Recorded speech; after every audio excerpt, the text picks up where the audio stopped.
Are you seeing more and more skin problems in your practice? If so, you will need to do a thorough skin exam, but you may be uncertain as to all this encompasses. My name is Donna Wild. I am the author of the book, The Skin, Tongue, and Nails Speak, Observational Signs of Nutritional Deficiencies. In this video, I will show you how I do a comprehensive complexion exam with my clients.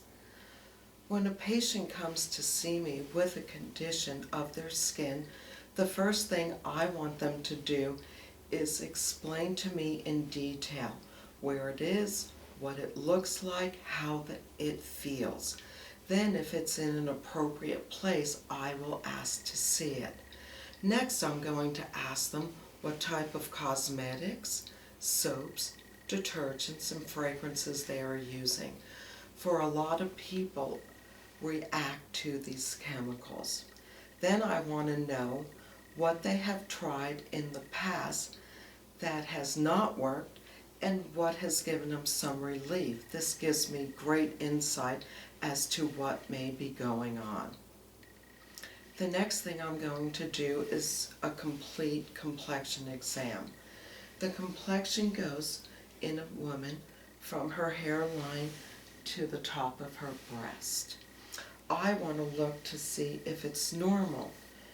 Do they have dry or oily skin, or is it a combination complexion where it may be oily in some spots and dry in others?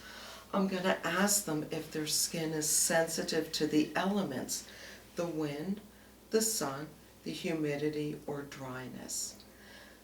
Or are they sensitive to any products that might come in contact with their skin? The next thing I'm going to look at is their skin color.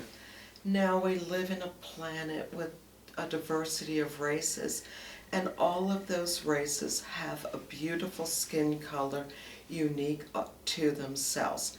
That's not what I'm looking at here. I want to look if their skin color is normal. Is it pale?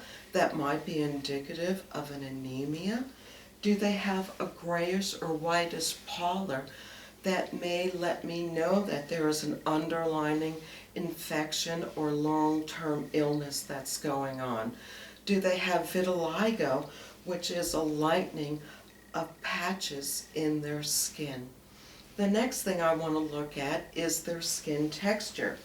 A normal skin texture is smooth, soft, and subtle. But does your client have flakiness, dryness to the skin? Do they have rough patches or thick scaly patches? Do they have cracks on their elbows, knees, or heels?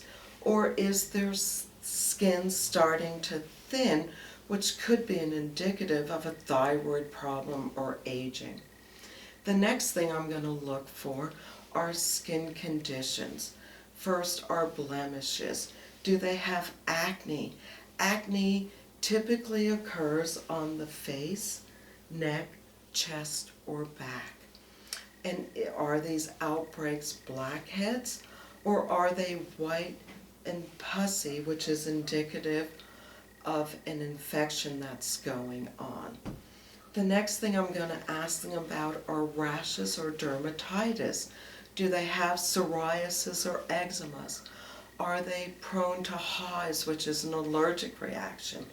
Do they have the telltale signs of pellagra, which is acne breaking out on the nose and the butterfly rash that extends through their cheeks? Or are they getting the Cassell's necklace that occurs on their chest?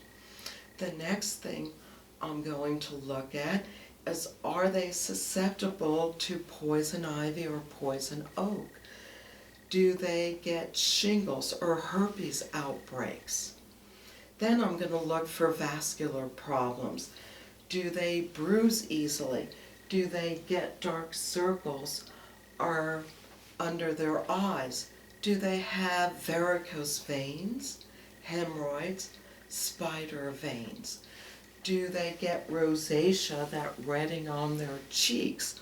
Or do they suffer from broken capillaries or facial road mapping on their face as well? I want to ask about when they get wounds. Do they heal easily or are they hard to heal? Do they scar? Do they get stretch marks? I want to know about edema. Do they get puffiness that entails the whole entire face, hands, feet, or ankles? Or are they only getting puffiness around their eyes? And is it above their eyes, on their eyelids, or below their eyes, which indicate to me different types of problems? Or do they have those ugly bags that can occur? I also want to know about any birthmarks, skin tags, or melanoma. Especially, I'm looking for any changes in color, textures, or sizes of these birthmarks. I want to know if they're susceptible to sun or wind burns, or if they work around chemicals that can give them types of skin burns from these chemicals. I want to look at their lips. Are they smooth, or do they have a propensity to dry, cracked lips? And where are they cracked? Are they on the lips themselves or at the corners of their mouth, which indicate different conditions to me? I also want to look for signs of premature aging. I want to look to see if they have facial hair, typically those mustaches. Now, these happen in aging, but they can also happen in younger females, which is indicative of a hormonal imbalance. I want to look for age spots that typically happen on their skin, hands, or arms. Do they have wrinkles? Do they have saggy skins, or are they developing jowls? Then after I look at all of this, I will confer with the book by Michio Kushi, which is called The Face Never Lies. And in this book, he explains corresponding underlying problems that may be going on. Then, to finish up my skin examination, I want to ask about underlying conditions.